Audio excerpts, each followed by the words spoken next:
بسم اللہ الرحمن الرحیم. میرا نام ہے بیرسٹر محمد شاہروز اقبال. آج کی اس ویڈیو میں ایکسپلین کروں گا کہ کیسے ایک پاکستانی بزنس مین جو ہے وہ سویڈن کا بزنس ویزا obtain کر سکتا ہے. اس میں ایسی کوئی کنڈیشن نہیں ہے جیسے آسٹریلیا میں یا یو کے میں ہے یا کینیڈا میں ہے کہ جو آپ کا بزنس آئیڈیا ہے وہ ایک انوویٹیو ہونا چاہیے یا وائبل ہونا چاہیے اور ایک مارکیٹ سے ہٹ کے ہونا چاہیے. اس میں ایسی کوئی ریکوائرمنٹس نہیں ہے. سویڈن بہت آسانیاں پیدا کرتا ہے. سویڈن کہتا ہے کہ اگر آپ اپنی کنٹری میں کوئی بزنس کر رہے ہیں اور آپ کا اس سے ریلیونٹ ایکسپیرینس ہے، وہ بزنس ریسٹورنٹ انڈسٹری سے ہو سکتا ہے، ایجڈ کیئر انڈسٹری سے ہو سکتا ہے، فوڈ انڈسٹری سے ہو سکتا ہے، وہ ہاسپٹل یا ایجوکیشن انڈسٹری سے ہو سکتا ہے، وہ آپ کا ایڈورٹائزنگ انڈسٹری سے ہو سکتا ہے، آئی ٹی سے ریلیٹڈ ہو سکتا ہے. یعنی کہ کوئی بھی ایسا بزنس جو آپ اپنی ہوم کنٹری میں کر رہے ہیں وہ آپ سیم بزنس سویڈن میں کرنا چاہتے ہیں تو سویڈن آپ کے لیے بہت آسانیاں پیدا کرتا ہے. اس میں کوئی ایسی کنڈیشن نہیں ہے کہ آپ کا جو بزنس پلان ہے وہ ہم انڈورس کروائیں گے، اس کو اسیس کریں گے. اس میں بڑا مختص ہے کہ اگر آپ کے پاس ریلیونٹ انڈسٹری کا ایکسپیرینس موجود ہے تو آپ آ کے سیم بزنس جو ہے وہ آپ اپنا نیو سیٹ اپ جو ہے وہ سویڈن میں اسٹارٹ کر سکتے ہیں، اور وہ آپ کو اسٹارٹنگ میں ہی ریزیڈنس پرمٹ جو ہے وہ 3 سال کا گرانٹ کرتے ہیں. اس کی جو بیسک ریکوائرمنٹ ہے وہ میں بتا دیتا ہوں. فرض کریں اگر تو آپ پاکستان میں کوئی بزنس کر رہے ہیں اور آپ کے نام کوئی کمپنی رجسٹرڈ ہے اور اس کمپنی جو رجسٹرڈ ہے اس کے تھرو آپ کو بزنس کیے ہوئے کافی ایکسپیرینس گین ہو گیا ہے، تقریباً 2 سال 3 سال سے زیادہ کا عرصہ گزر چکا ہے، تو آپ کے پاس سارے ریلیونٹ ڈاکومنٹس موجود ہوں گے.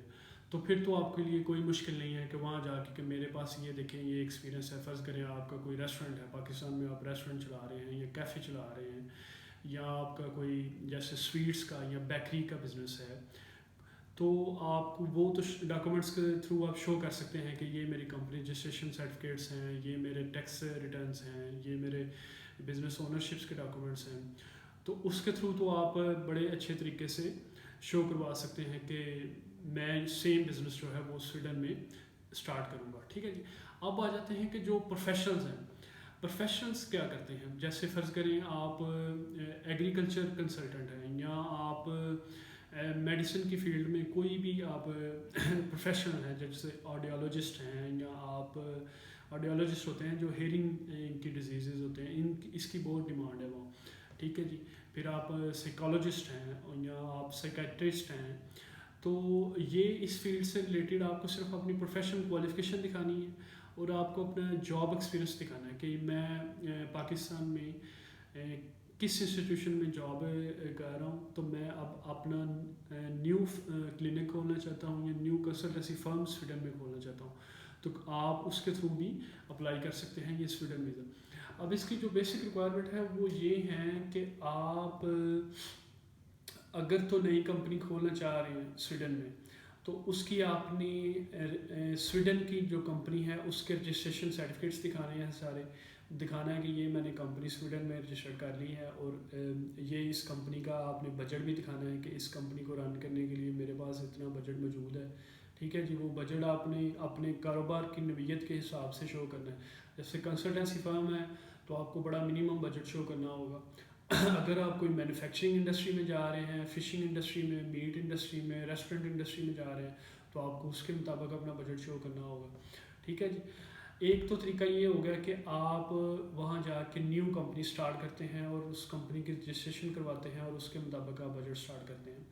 ایک طریقہ کار یہ ہوتا ہے کہ کوئی آلریڈی سویڈن میں بزنس جو ہے وہ رننگ پوزیشن میں ہے تو آپ اس کی یہاں تو فرینچائز خرید لیتے ہیں یا آپ اس کے ساتھ پارٹنرشپ کر لیتے ہیں. تو پھر آپ کیا کرتے ہیں کہ آپ اس کے پارٹنرشپ کے ڈیٹس جو ہیں یا پھر کانٹریکٹ ڈیٹس جو ہیں یا پھر جو آپ نے بزنس خرید لیا ہے اس کی رسید، جو بینک ٹرانسفر آپ نے کیا ہے، جو اونرشپس آپ کے نام ہوئی ہیں، وہ آپ نے ڈاکومنٹ ساتھ لگانے ہوتے ہیں.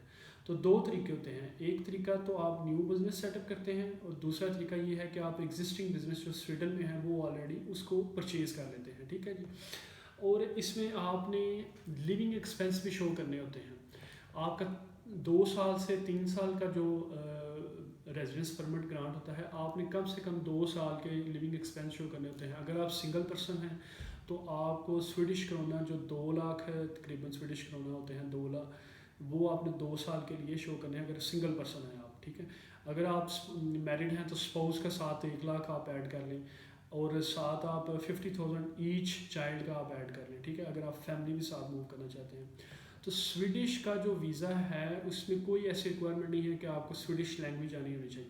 اگر آپ کی آئٹس جو ہے وہ منیمم بھی ہے، آئٹس کا بھی ضروری نہیں کہ وہ صرف آپ آئٹس ہی کریں، کوئی بھی سرٹیفکیٹ ہو سکتا ہے، جیسے آن لائن لینگویج سرٹ ہو سکتا ہے، پی ٹی ہو سکتا ہے.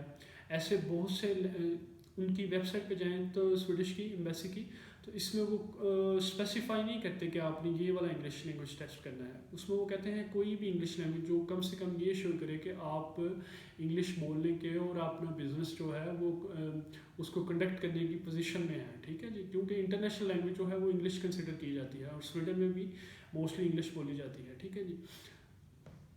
تو اس میں یہ ہے کہ اگر آپ اپنا ایگزسٹنگ بزنس جو ہے وہ سارے کا سارا موو کرنا چاہتے ہیں سویڈن میں، یا آپ نئی کمپنی کھول سکتے ہیں، یا آپ وہاں کا ایگزسٹنگ بزنس بائی کر کے تو اپنا لیونگ ایکسپینس جو ہے جیسے میں نے بتایا وہ شو کر کے تو آپ سویڈن کا بزنس ویزا جو ہے وہ بہت آسانی سے حاصل کر سکتے ہیں. تو اس میں کوئی ایسی کنڈیشنز نہیں ہے کہ اس میں کوئی لٹمس ٹیسٹ ہے کہ آپ کا جو بزنس آئیڈیا ہے وہ نیو ہونا چاہیے یا انوویٹیو ہونا چاہیے، ایسی کوئی کنڈیشن نہیں ہے. تو اگر آپ سویڈن بزنس ویزا اپلائی کرنا چاہتے ہیں تو آپ ہماری پروفیشنل سروسز جو ہے وہ ہائر کر سکتے ہیں. ڈسکرپشن میں کانٹیکٹ نمبر پرووائڈ کیا گیا ہے. اگر آپ کو یہ ویڈیو پسند آئی تو کائنڈلی لائک کریں، سبسکرائب کریں اور شیئر کریں. بہت شکریہ.